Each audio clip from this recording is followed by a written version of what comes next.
wanita penyelamat. Kita bangga sekali punya tokoh wanita yang luar biasa, yaitu Raden Ajeng Kartini, penyelamat kaumnya dikatakan. Dan dia punya buku yang terkenal, Habis Gelap Terbitlah Terang.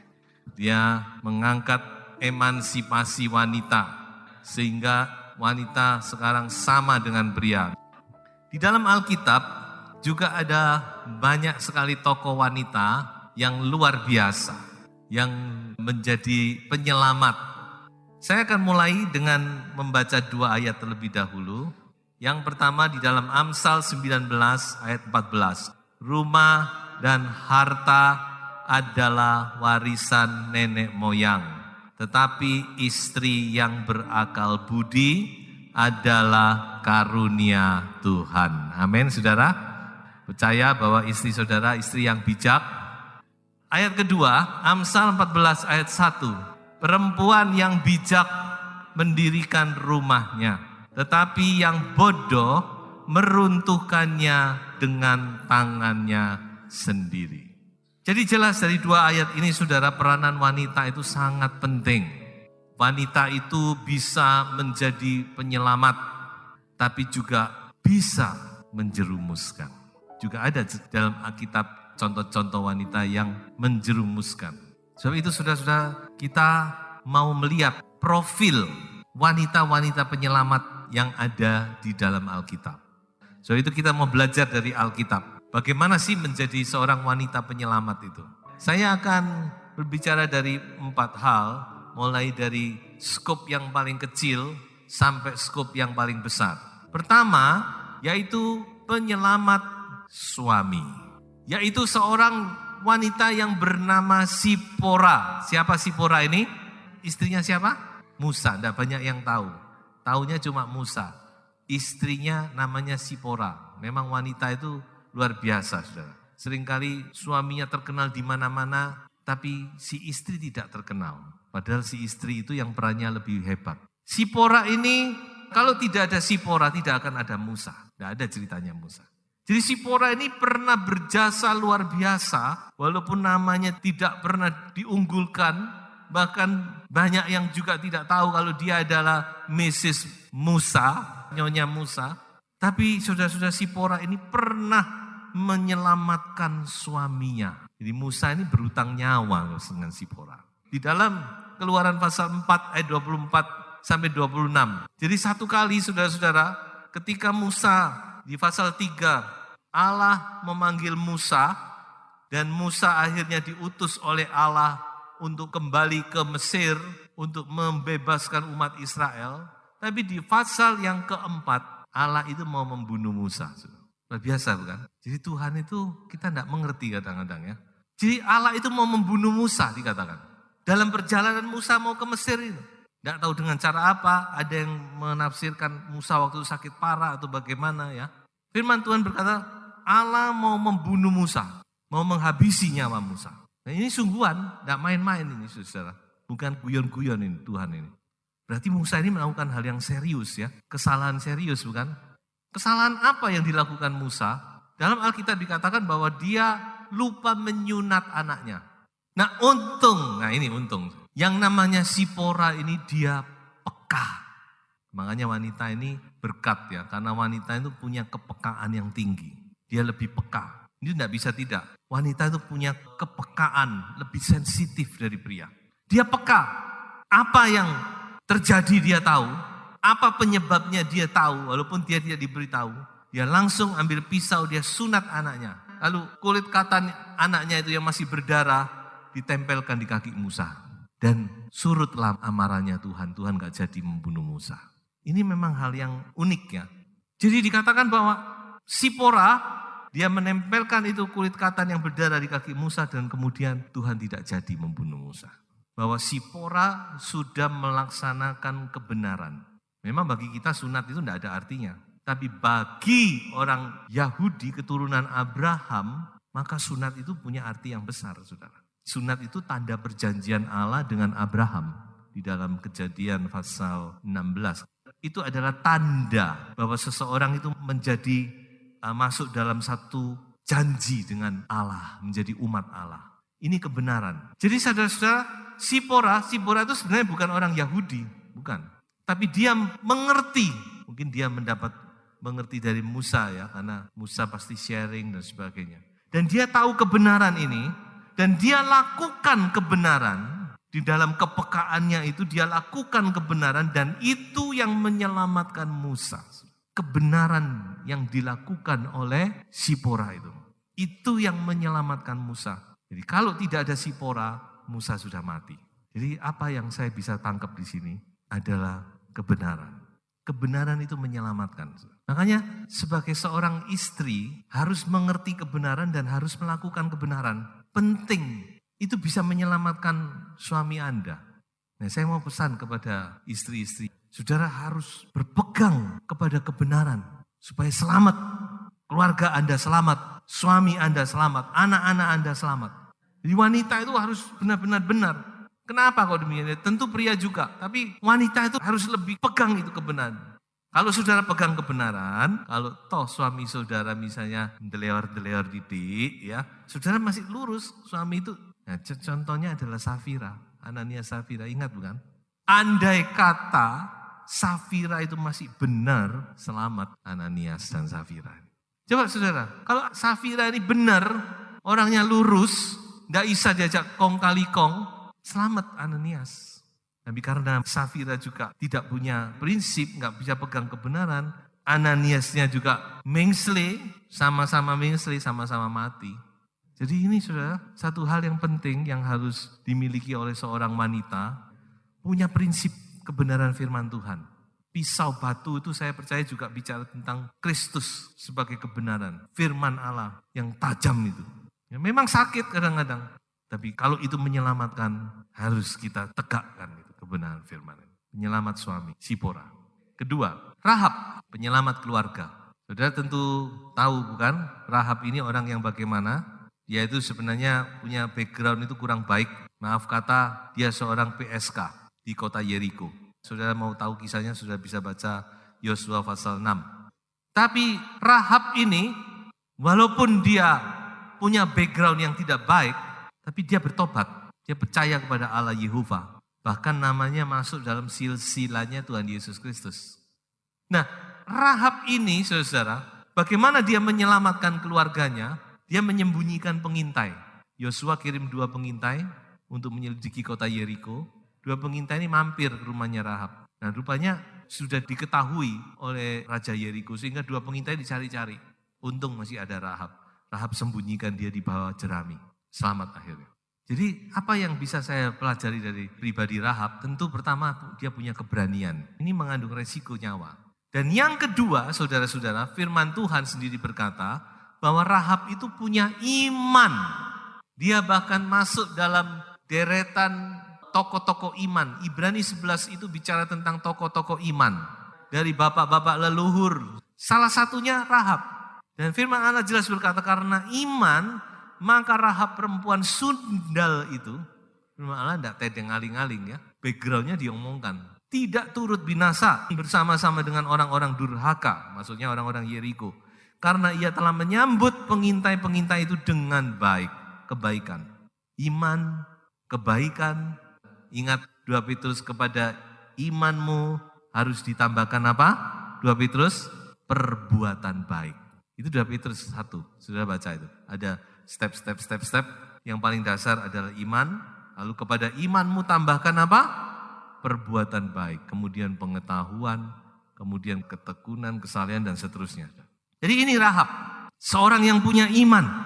Dan dia karena imannya dia menyelamatkan bukan cuma dirinya sendiri, tapi seisi keluarganya, saudara. Ayah, ibunya, saudara-saudaranya semua selamat. Sedangkan semua orang Yeriko lain mati tidak pandang bulu. Dibinasakan oleh Tuhan. Hanya Rahab sekeluarga selamat. Nah, tadi kita melihat kebenaran, sekarang iman seorang ibu. Iman seorang istri. Penting. Kalau keluarga itu masih punya iman. Istri, ibu yang punya iman. Itu akan menyelamatkan. Saya ini selamat karena iman mama saya. Mama saya percaya Yesus, itu yang membawa keluarga kami selamat. Jadi iman itu penting, saudara. Saudara harus punya iman kepada firman, iman kepada Tuhan. Tidak boleh goyah imanmu. Supaya keluarga ini selamat, saudara. Iman itu menyelamatkan. Apalagi di akhir zaman ini, saudara. Sekarang kita lebih skop yang lebih besar lagi. Tadi ada pribadi, suami, kemudian keluarga. Sekarang penyelamat gereja, Esther. Mengapa saya katakan gereja? Kita tahu ceritanya bukan? Waktu itu seluruh orang Yahudi di kerajaan Persia itu semua terancam untuk dibunuh.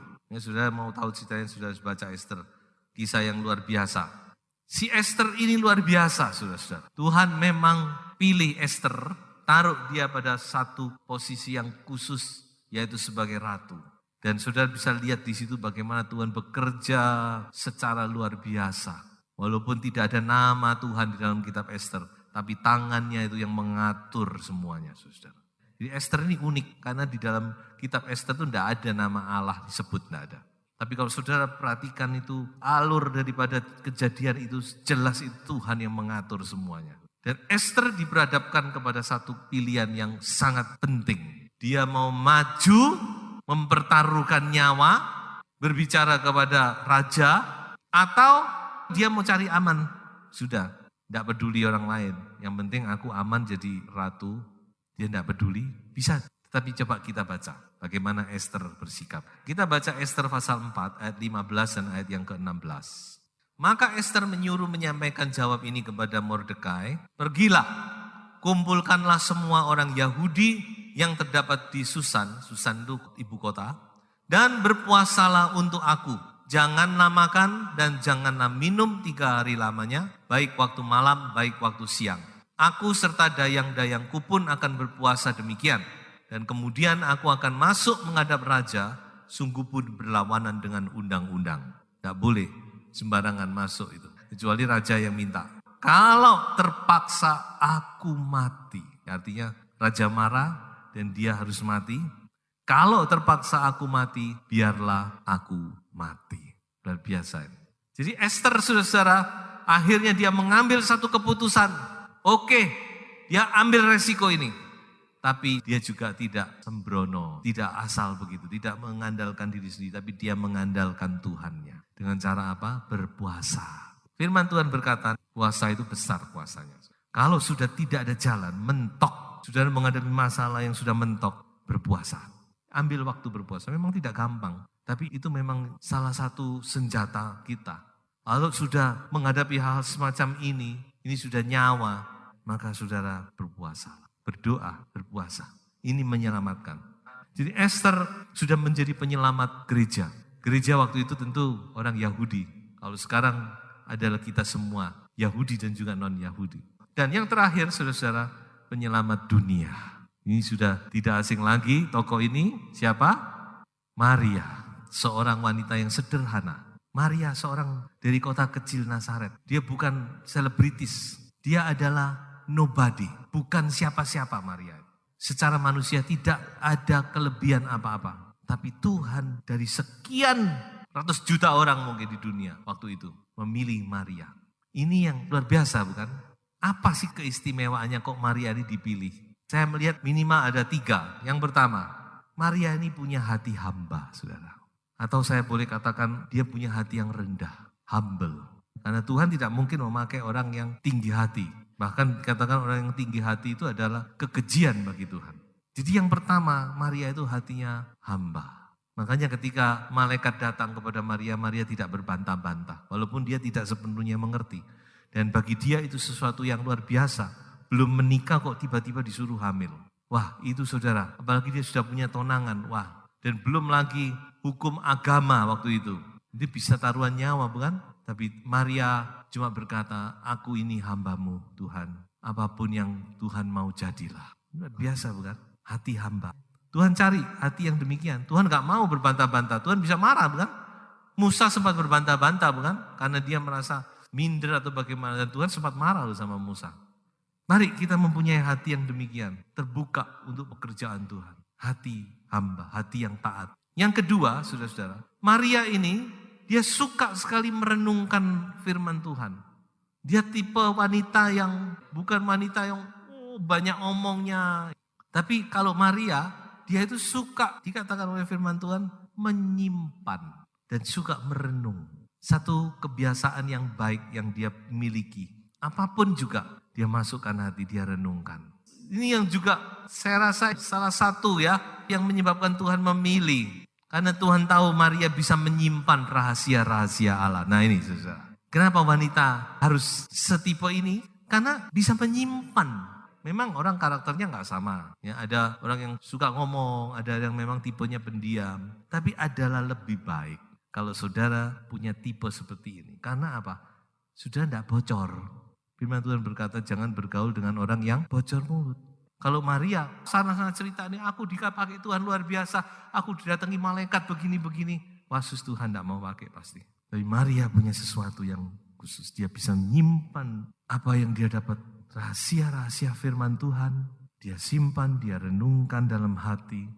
Ini salah satu ciri atau kelebihan Maria. Dan yang ketiga, saudara-saudara, Maria itu seorang yang tunduk kepada otoritas yang di atasnya. Dalam hal ini adalah suaminya. Maria tidak pernah dia melawan. Kalau saudara mau cari kata-katanya Maria itu tidak banyak dalam Alkitab. Walaupun ini tokoh yang luar biasa. Tapi yang lebih luar biasa, dia tidak pernah melawan otoritas suaminya. Dia tetap tunduk di bawah cover suaminya. Tuhan juga menghargai. Saya pernah sampaikan beberapa kali sudah. Yang dipakai Tuhan itu Maria, bukan Yusuf. Tuhan memakai kandungan Maria. Tapi kalau Tuhan memimpin mereka, mengarahkan langkah mereka, Tuhan selalu berbicara kepada Yusuf. Tuhan tidak pernah datang kepada Maria, tidak pernah. Selalu Tuhan ngomong kepada Yusuf. Berarti Tuhan menghargai kepemimpinan dari suami. Memang tidak gampang. Kalau suami Anda seorang yang artinya baik, mungkin saudara lebih gampang ya. Tapi mungkin saudara, waduh suamiku kayak gini aku suruh ini masalahnya bukan. Tapi ya firman tetap firman. Kebenaran tidak bisa diganggu gugat. Harus disampaikan demikian. Ini yang Maria miliki. Saudara. Mengapa saya ambil ayat ini? Karena saudara bisa lihat tuh kan. Yusuf diberitahu oleh Tuhan langsung dikatakan malam itu juga. Dan Maria no comment, dia juga ikut. Saudara bisa pikirkan bagaimana Maria itu tetap di bawah otoritas suami. Nah hal-hal ini saudara-saudara yang membuat Maria dipilih oleh Tuhan untuk menjadi penyelamat dunia. Jadi kita sudah melihat beberapa profil dari wanita yang dipakai oleh Tuhan mulai dari menyelamatkan suami, menyelamatkan keluarga, menyelamatkan gereja, menyelamatkan dunia, kiranya menjadi teladan bagi kita. Tapi saya juga mau bicara kepada pria, wanita dalam Alkitab itu juga gambaran dari gereja. Jadi walaupun saya bicara pada wanita, tetapi di satu sisi yang lain kita juga bisa belajar para pria. Karena wanita selalu gambaran dari gereja. Maka saya akan akhiri dengan satu kesimpulan. Hai wanita, Anda diberikan adalah untuk menjadi berkat dan untuk menjadi seorang penyelamat. Sebab itu jadilah wanita yang menurut kehendak Tuhan agar rencana Tuhan jadi dalam hidup Anda dan rumah tangga Anda.